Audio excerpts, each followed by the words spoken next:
What would you do if you came home with the best news of your life, only to find out that the person you loved most had already decided to throw you away? That is exactly what happened to me, and I want you to stay with me through every single word of this story, because what happened next is something I never could have predicted, and neither will you.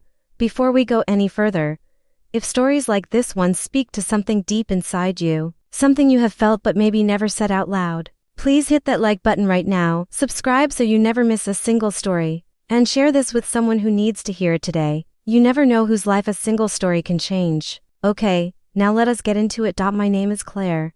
I'm 69 years old. And the day my marriage ended was also the day I finally understood what it means to be truly free. It started on an ordinary Tuesday afternoon in Colorado. I had spent the morning sitting beside my grandmother Eleanor's hospital bed, holding her frail hand while she struggled to breathe. Eleanor had been the one constant in my life for as long as I could remember. Not just a grandmother, a witness, the only person who ever truly watched me without judgment and loved what she saw. She passed away that morning, and even through the grief, I had to drive across town to meet with her attorney, because Eleanor had insisted on it. She had planned everything, right down to the timing. That was Eleanor. Precise, quiet, and always 10 steps ahead of everyone else in the room.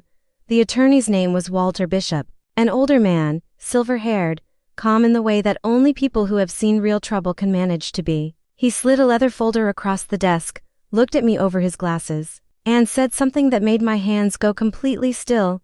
Your grandmother has left you $7 million and her estate in Aspen. $7 million. I sat there for a full minute without speaking, then I cried. Not delicate composed tears, real crying, the kind that embarrasses you in a professional office. Walter handed me tissues without saying anything, which told me he was a genuinely kind man. All I could think about during that drive home was Daniel, my husband, 27 years of marriage, years of financial stress, of barely making things work, of watching him panic over debts and contracts and bank calls. And now, finally, something had shifted. We could breathe again. We could travel. We could stop fighting about money at the kitchen table at midnight. I kept imagining his face when I told him. I imagined him lifting me off the ground. I was still smiling when I pulled into our driveway, and that is when I saw them. Daniel was standing on our front porch. Beside him stood his mother, Patricia Whitmore. She was holding a stack of papers pressed tight against her chest, and her expression was the kind of calm that only truly cold people can manage when they are about to do something cruel. The house is sold. She said it the way someone announces rain, flat, final, almost satisfied. I stood in the driveway still holding my purse, still smiling from the attorney's office, still carrying $7 million worth of relief in my heart, and I stared at my husband, who would not look me in the eye. The movers already came, Patricia continued. Your things are in storage. I blinked. What? Daniel finally spoke. His voice had that terrible quality of words that have been rehearsed too many times. It's over, Claire, over. 2 words. 27 years reduced to 2 words by a man who once drove 6 hours through a snowstorm just to bring me soup when I had pneumonia. I looked past them toward the house. The flower pots I planted in spring were gone. The porch swing Daniel built with his own hands 10 years earlier had vanished. Even the curtains had been changed. And in that moment, I understood something that hit harder than the words themselves. This had not happened suddenly. This had been planned, carefully, quietly, probably. For weeks. Patricia stepped down one porch stair, and held the divorce papers toward me like she was offering me a receipt. You should sign while things are still civil. Civil. I almost laughed out loud. When were you going to tell me? I asked. Daniel rubbed his forehead like I was exhausting him. Claire, don't make this harder than it has to be. And right there, at that exact second, I thought about the leather folders still sitting in my car. I thought about Walter shaking my hand. I thought about Eleanor's smile during her final weeks whenever Patricia's name came up in conversation. I had never understood that smile until this exact moment. Patricia folded her arms. You'll land on your feet. Women always do. There was something almost impressive about how cruel she could sound while pretending to be generous. Now let me tell you something about Patricia Whitmore, because she is central to everything that follows. I met that woman when I was 34 years old. She hated me before she even knew me. Not openly. Patricia was far too polished for that, too country club refined, too practiced at delivering poison wrapped inside compliments. Oh Claire, you are prettier than Daniel's usual type. You are so brave to wear your hair that short. You have always been so independent. Some men find that difficult long-term, little cuts, tiny poisons, year after year, decade after decade. And Daniel always defended her. She doesn't mean it that way. That sentence became the unofficial anthem of our marriage. Patricia looked toward the street impatiently. You really should leave before the buyers arrive. Buyers? The word floated strangely through my mind. Then Daniel finally looked directly at me. The house sold 3 days ago, 3 days ago. 3 days earlier, I had been sitting beside my grandmother's hospital bed, holding her hand while she struggled to breathe. 3 days earlier, my husband was signing papers to sell our home behind my back. Something inside me should have shattered right then, but strangely it did not, because at that exact moment, a memory surfaced so clearly it felt physical. 3 months before this afternoon, Eleanor had been sitting quietly at her kitchen table in Aspen while snow fell heavy outside the windows. She looked at me over her teacup and said something I had dismissed at the time. Never let other people rush you into signing papers, Claire. I had laughed softly. Grandma, you sound paranoid. No, she said calmly. I sound old. Standing in that driveway. Those words felt entirely different.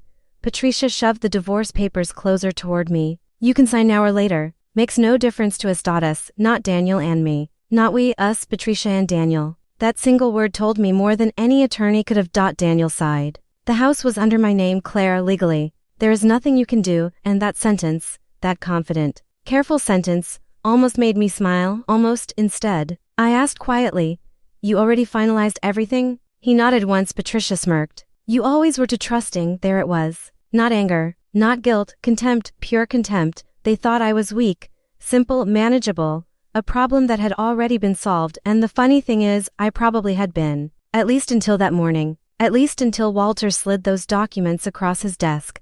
A strange calm settled over me. The kind of calm that arrives either right before a car crash or right after one. I looked up at the porch, at my husband, at the woman who had spent nearly 3 decades trying to quietly erase me from her son's life. And then I smiled. A real smile. Daniel frowned immediately. What is so funny? I looked at the stack of papers in Patricia's hands, then at the house behind them, and softly, almost gently, I said, actually, the house you sold belonged to. Neither of them spoke. The wind moved through the trees above us, and Patricia's expression shifted for the first time all afternoon. Just a flicker, but enough, for the first time in 27 years. I was not the one about to lose everything. Now if you are still with me, and this story is landing somewhere deep inside you, please pause for just 1 second and hit that subscribe button, because I share stories like this every single week, and I do not want you to miss what is coming next. Like this video if Claire's strength is giving you chills. And send this to someone who stayed too long in something that was slowly breaking them. Patricia's confidence cracked first. Not completely, women like her never break completely in public, but the certainty around her eyes tightened in a way I had never seen before. Daniel stared at me like he was trying to solve something complex in his head. What does that mean? He asked carefully. I did not answer immediately. Honestly, I was not entirely sure myself. Not yet, but I knew enough. And more importantly, they did not know what I knew. That single gap changed the entire balance of everything. Patricia recovered quickly, of course. She gave a short dismissive laugh and handed the divorce papers back to Daniel. Oh please, she said, don't start with dramatic nonsense. But Daniel kept staring at me. Because after 27 years together, he knew my face. He knew when I was bluffing. And this was not bluffing. I walked slowly past them toward the porch steps. Patricia immediately moved sideways to block me. You cannot go inside. I looked at her calmly. My coat is still in there. We will ship it. Ship it like I was already gone? Already dead? For one brief second, real anger flashed hot through my chest. Not about the house. Not even about Daniel. About humiliation. About the fact that they had planned this carefully enough to pack my belongings before I even came home from my grandmother's will reading. They had used her final days, the days I sat beside her hospital bed, as cover. Daniel finally spoke again, softer this time. Claire, maybe we should talk privately. Patricia snapped her head toward him immediately. About what? There it was again. Control. She did not even try to hide it anymore. I thought about something Eleanor once told me while we sat on her Aspen porch drinking tea. When a man stops thinking for himself, watch the woman speaking beside him. At the time I thought she was being old-fashioned. Standing in that driveway, those words landed with the weight of decades. I stepped back from the porch. That is fine, I said quietly. I do not need the coat. Patricia crossed her arms. Good. Then she added the line she had probably been rehearsing since morning. You should be grateful Daniel is handling this peacefully. peacefully. I almost admired the audacity of it. Daniel looked uncomfortable. Not guilty, just uncomfortable, like a man who senses a dinner reservation is about to turn awkward. And that hurt more than yelling would have. Because once upon a time, Daniel had loved me deeply. I knew he had. We met at a 4th of July fundraiser in Denver in 1994. He spilled iced tea on my white blouse, spent 20 minutes apologizing, then asked me to dinner before the night ended. He had kind eyes back then, warm eyes, the kind that made you feel safe inside them. For years, he really was safe. Until Patricia became the third person in our marriage. Not openly, never openly, always subtly. She questioned every vacation we took, every renovation, every financial decision. When we struggled after the recession, she inserted herself completely, helping refinance, organizing paperwork, managing Daniel's accounts. And slowly, without me fully realizing it, Daniel stopped making decisions. He started relaying them. Grandma Eleanor noticed years before I did. She inserts herself like smoke under a door, she told me once. I defended Patricia every single time. That was what wives from my generation were taught to do. Protect the marriage. Keep peace. Absorb discomfort quietly. And slowly, without realizing it, you disappear. The sound of a vehicle turning onto the street pulled me back. Daniel straightened his shirt nervously. Patricia forced another polished smile into position. A black SUV rolled slowly to the curb. Two men stepped out, one younger, clearly an attorney. The other looked around 70. Expensive coat, silver hair. The kind of steady posture that belongs to someone accustomed to walking into tense situations without fear. The older man looked directly at me first. Not Daniel, not Patricia, me. Interesting timing. He said simply. Daniel stepped forward with his hand extended. Daniel Whitmore. We spoke on the phone. The older man shook it briefly. Walter Bishop. His attorney opened a leather folder quietly beside him. Patricia shifted into hostess mode immediately. We are just finishing a family matter. Walter's eyes rested on the divorce papers in Daniel's hand. Yes, he said. I can see that. Then he looked toward me again. You must be Clare. I nodded slowly. Walter studied me for several seconds. Then he said something that rearranged the entire atmosphere of that driveway instantly. Your grandmother spoke very highly of you. Daniel froze. Patricia blinked hard, and suddenly the air felt different, heavier, charged. Walter reached into his coat pocket and removed a folded envelope, cream-colored, my grandmother's handwriting. My heart stopped completely. She asked me to give you this personally, he said, but only under specific circumstances. Nobody spoke, he continued. She said, and here he paused, looking directly at Daniel, if this house was ever sold without your full knowledge, there would likely be confusion about ownership. Daniel laughed nervously. What confusion? Walter did not even glance at him. He held the envelope toward me. My hands trembled as I took it. Across the front, in Eleanor's careful script, for Clare. If Patricia finally gets her way. A cold wave moved through my entire body. Not fear, recognition. Grandma knew. She knew. Daniel stepped closer. Clare, what is this? I looked up at him, really looked at him, the man I had spent almost 30 years trusting. Then I looked at Patricia, and for the very first time since the day I met her, I saw something behind her eyes that I had never seen there before. Real fear. Walter's attorney quietly opened another folder. Before anyone moves into this property, he said calmly, we should discuss the trust agreement connected to the estate. Trust agreement. Daniel went white immediately. Patricia whispered, what trust? And standing in that driveway with evening shadows beginning to stretch across the lawn, I realized my grandmother had not simply left me money. She had left me armor. This is the part of the story where I need you to do something for me. If you have made it this far, if this story is hitting somewhere real inside you, I want you to share it right now. Text it, send it, post it, because somewhere out there is a woman sitting exactly where Clare was sitting, and she needs to know that somebody already saw this coming and left a door unlocked for her. Like, subscribe, and share. It matters more than you know. Nobody spoke for a long moment after the words trust agreement were spoken. A dog barked somewhere down the street. Wine moved through the pines. Across the road, a neighbor was watering her roses while very obviously pretending not to stare. Daniel swallowed. I think there has been some misunderstanding. Walter calmly removed his gloves. No, he said. I do not believe there has. Patricia stepped forward immediately. Her laugh painfully artificial now. Daniel legally owned this property. The younger attorney looked up from his folder. Partially.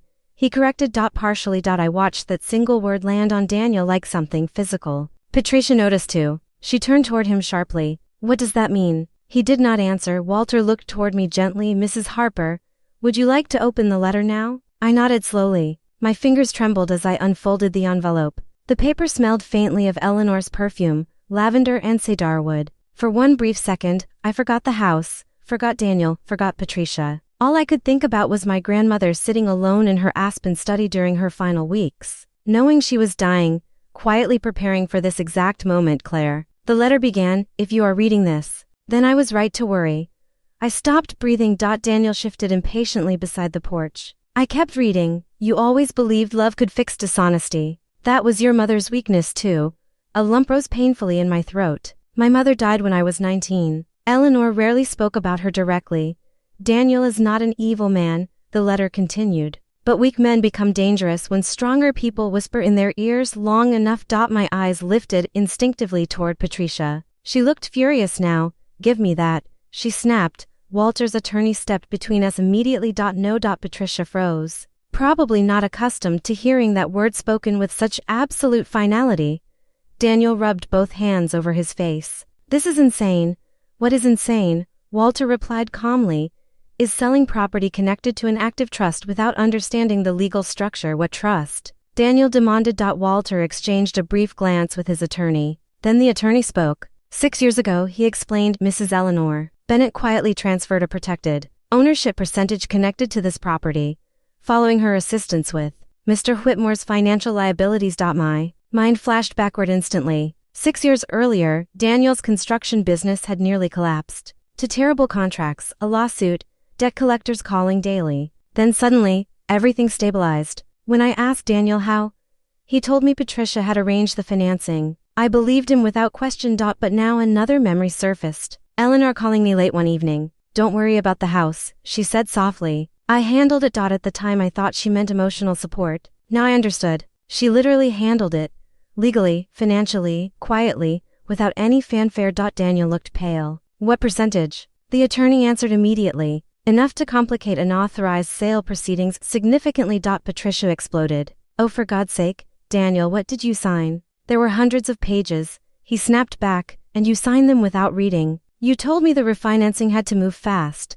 The silence afterward was almost embarrassing, because suddenly the truth stood completely exposed in front of all of us. They were not masterminds. They were greedy amateurs who had moved too quickly against someone whose grandmother had been a great deal smarter than all of them combined. Walter adjusted his coat calmly while Patricia's composure continued cracking. She pointed toward me furiously. She knew about this. I did not, I said honestly. And I truly had not. Not fully, but Eleanor had. And that realization settled deep inside me now like something warm and permanent. Daniel looked at me desperately. Claire, listen, we can figure this out. Interesting. 10 minutes earlier, I was homeless. Now suddenly we existed again.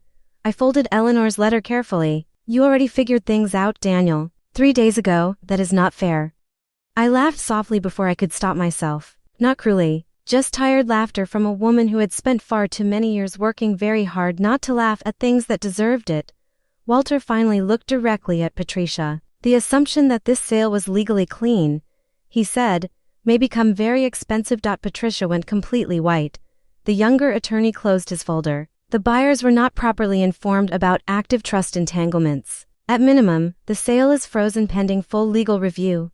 Daniel looked genuinely sick. Walter spoke carefully, almost kindly. My legal team discovered the issue this afternoon during final paperwork review. He looked at everyone at the table. I strongly recommend we pause everything before someone makes this considerably worse. Patricia crossed her arms. So what now? Walter glanced toward the house, then back toward her. Now we talk. Somewhere private. Somewhere adult. Now I need to do something for me before we reach the final chapter of this story. Go hit that like button.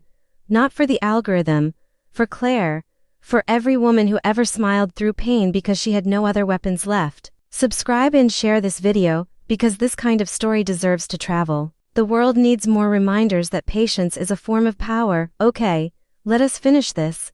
The hotel lounge was quiet and warm. Older couples at early dinners, tourists escaping the mountain cold. Walter reserved a private corner table near the fireplace. His attorney spread documents carefully across the polished wood. Daniel sat beside me automatically. Patricia sat beside Daniel even faster, as though physical closeness might preserve her control.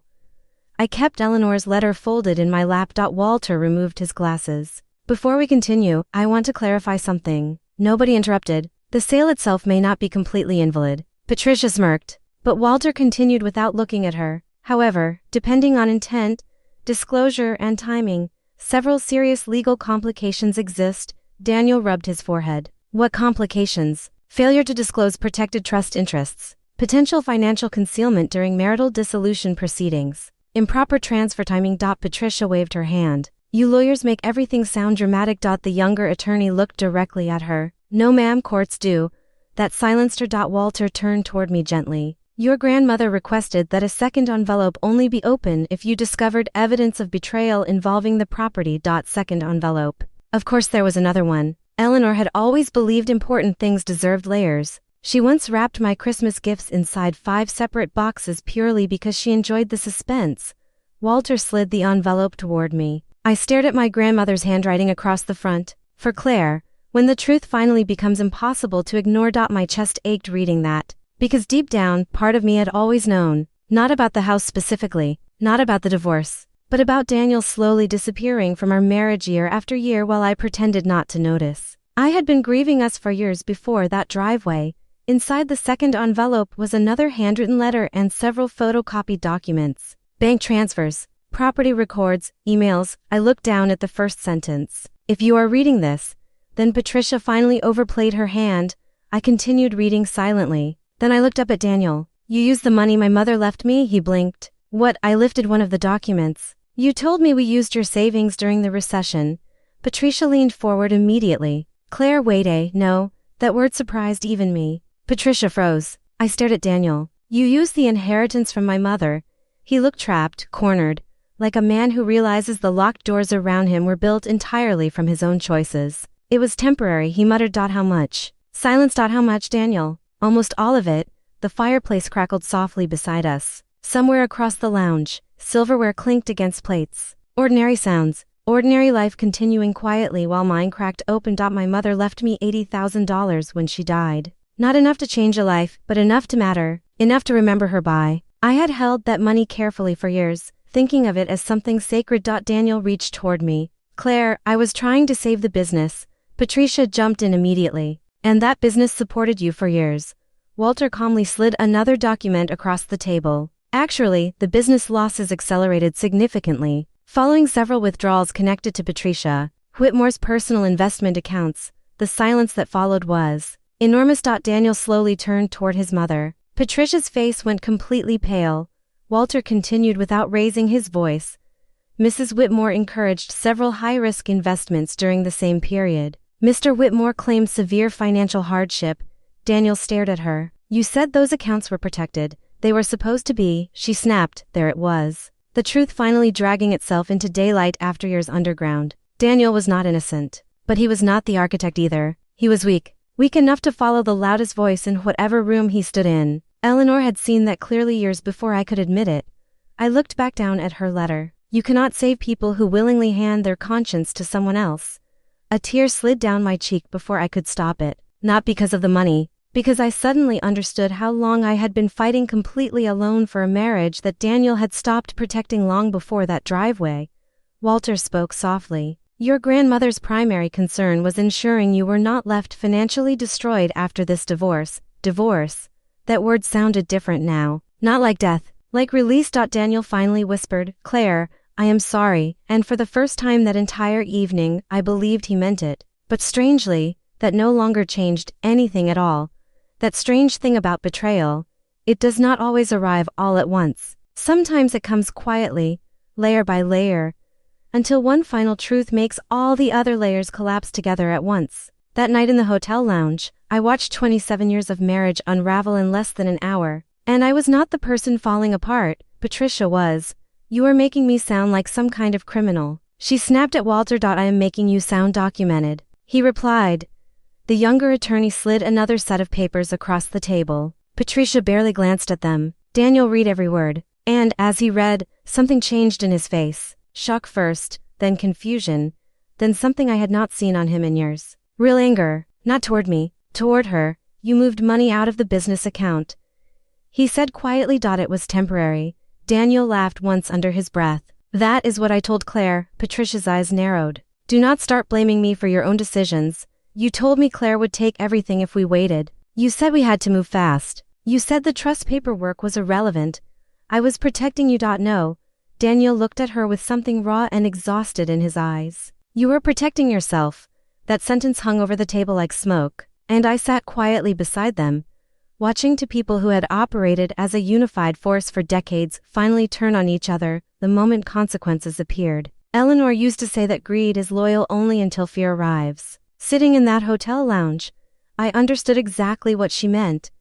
Walter eventually drove me to Eleanor's estate in Aspen that night. The caretaker, a quiet older man named Benji, opened the gates and said simply, "Miss Clare, I am sorry about your grandmother." Those words broke something open inside me that everything else had not, because for hours nobody had spoken about Eleanor herself. Only money, property, divorce, ownership, but she was not paperwork. She was the woman who taught me to bake peach cobbler, the woman who mailed handwritten birthday cards every year without exception, the woman who drove 12 hours through a snowstorm after my mother died because she refused to let me grieve alone. The estate looked exactly as I remembered. Warm lights through tall windows, snow on every surface, the porch swing creaking gently in the mountain wind. I wandered through the quiet rooms until I found myself standing in Eleanor's study, and there on her desk, sitting perfectly centered, was one final letter. I laughed through sudden tears. Even gone, she had perfect timing. The letter said simply, "First, breathe. You have spent most of your adult life carrying everyone else's emotions before your own."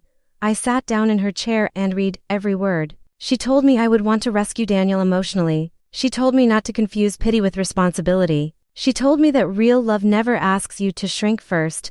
And sitting there in the Aspen silence, surrounded by her books and her records and the faint smell of cinnamon from her kitchen, I realized something I had not fully understood until that exact moment. I was not lonely, not even slightly. For years I had confused companionship with safety. I had confused endurance with love. I had confused keeping peace with being strong. But real safety does not require you to earn basic kindness every single day. 1 year later, I stood in Eleanor's kitchen watching sunlight spill across snow-covered mountains. A blueberry cobbler cooling beside the window. Marianne was arranging flowers. Benji was arguing with Walter about football. Everything was warm and imperfect and genuinely good. Marianne walked in and looked at me for a moment. Then she said simply, "You look lighter." I laughed. That obvious. Yes, I had heard from Daniel twice by then. Letters, not phone calls. Apologies first, then sadness, then eventually a quiet admission. Your grandmother understood people better than I ever did. Patricia had hired separate counsel and blamed him publicly. Several of their friends disappeared once the scandal spread through their social circles. The business collapsed completely under legal debt. I never responded to the letters, not because I hated him. Strangely, I did not. Time had softened the sharpest edges. What remained was simply acceptance. Daniel was not destroyed by one terrible decision. He was destroyed slowly by a lifetime of choosing the easier direction. And I had been too, just differently. That evening, as sunset painted the snow gold and orange across the mountains, I finally stopped mourning my marriage. Because I understood at last that I had actually been grieving it for years. I had just been too loyal, or too afraid, to call it by its real name. Walter raised his glass toward me from across the dinner table. "To Eleanor," he said quietly. "To Eleanor," I repeated. And sitting there surrounded by warmth instead of tension, real laughter instead of careful silence, I understood exactly what my grandmother had truly given me. Not money, not property, not revenge. She gave me clarity before it was too late to rebuild. That was the real inheritance. If this story meant something to you today, if you have ever stayed somewhere too long because you convinced yourself that leaving meant failing, I want you to remember this one thing. It is never too late to choose peace over performance. And sometimes the greatest act of strength is simply becoming someone that nobody can shrink anymore. Please like this video if Claire's story moved you. Subscribe so you never miss another story like this one. And share this today with someone who needs the reminder that they are not alone. And they never were. I will see you in the next one.